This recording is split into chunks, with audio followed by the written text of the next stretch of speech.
Whoosh! Hello BookTube! Today we're going to talk about the differences between fiction and nonfiction. First up, fiction is a story. Fiction is made up stories and they tend to be really good, but it depends because there are different kinds of fiction authors. Nonfiction, on the other hand, can range from anything from like life or Christian living or like writing books slash journals. This is a how-to book. And then I have this book, which is like the history of a bunch of words and phrases. Sorry, it's called Why Do We Say It? There are so many different kinds of fiction books, so many different kinds of nonfiction. So let's dive into some more specific differences and why you should read some of each. Now, I like fiction because you have fantasy and you have contemporary and there's the classics and there's young adult and there's children's fiction and there's adult fiction and there's romance and there's thrillers and there's just so much to choose from. And you can really find your genre and stick with it, and usually you won't be disappointed.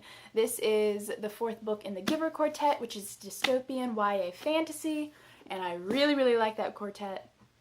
There's also classics like Jane Eyre, which I'm hoping to read soon, and then there's books series, which can take even longer than a normal fiction book. Fiction books tend to be longer than nonfiction books, but in my opinion, fiction books are easier to read because there is a narrative.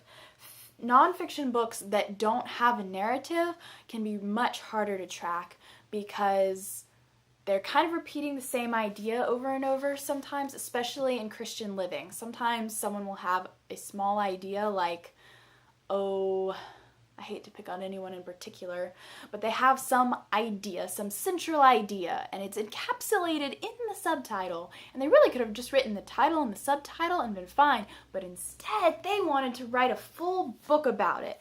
Usually fiction books about Christian living or self-help books are like 100 to 200 pages. And it's a lot shorter than most fiction books because just the idea is easier to get across. Stories, you have so much like plot building and character building and story, and there's just so much happening. You have to have, the beginning, the climax, and the ending. You don't need a beginning, a climax, and an ending for a nonfiction book, even though some nonfiction writers tend to write narratives. Like if it's a historical fiction, yes, there is a narrative, so it's going to be a little bit different from most nonfiction books. But it might be hard to sit down and read more than 10 pages of this because it is just a bunch of phrases and their meanings. Like, it's almost like reading a dictionary, which I did attempt to do one time. Let's find one. Oh, this is cool. April Fool. How did April 1st come to be called April Fool's Day? Up until 1564, New Year's Day in France was March 25th, but since March 25th so often fell during Holy Week, the church generally postpones its celebration to April 1st. Then New Year's Day was officially changed to January 1st, but many people still called out New Year's greetings to their friends on April 1st. Such persons were therefore April Fools, or as the French say, Poisson d'avril, that is April fish. And that is how we got April Fool's Day, which is just one little paragraph, and there's just page after page of these different phrases and facts. So this is fun to read for some people, but it would be hard to read constantly or for hours at a time. Like if you sat down and read this for hours, you could probably finish it in a day, but it wouldn't be very enjoyable. You wouldn't be able to finish it in a day easily because it's just fact after fact after fact, and your brain is going to want to process the facts. Whereas with a narrative, it is easier to just be like, okay, this is happening, this is happening. You can skim the chapters that are like, nothing's actually happening. And then you can skim like descriptions. Like there is no dialogue on this entire page. And I've realized that a lot of my writing flaws came from these Elsie books.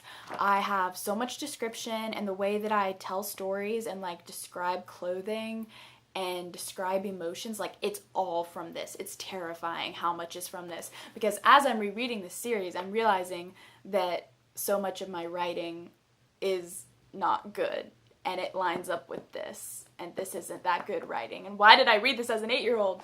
Anyway, after that bunny trail, let's talk about why you should read a little bit of both. Fiction is easier to get through, so if you want to read more books, I would say read like 75% fiction, 25% nonfiction.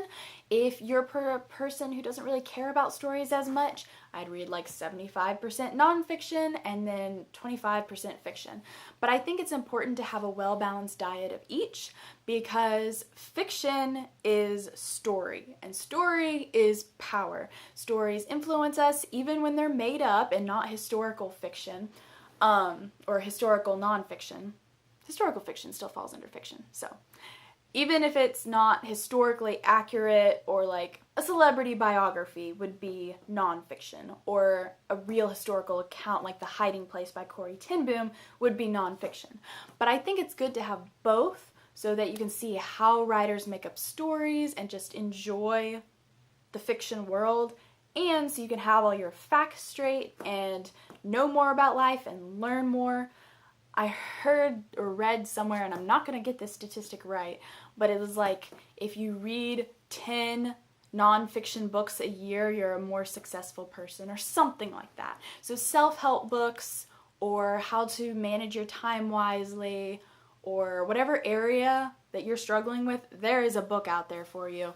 And it doesn't have to be a self-help book or a cheesy book, but there are so many books that help you with so many different things and help you see things in different perspectives. And I think both fiction and nonfiction help you see things from different perspectives. Fiction helps you develop empathy more than nonfiction does, and I'd say nonfiction develops like your critical thinking skills more and can be more practical depending on how you look at it.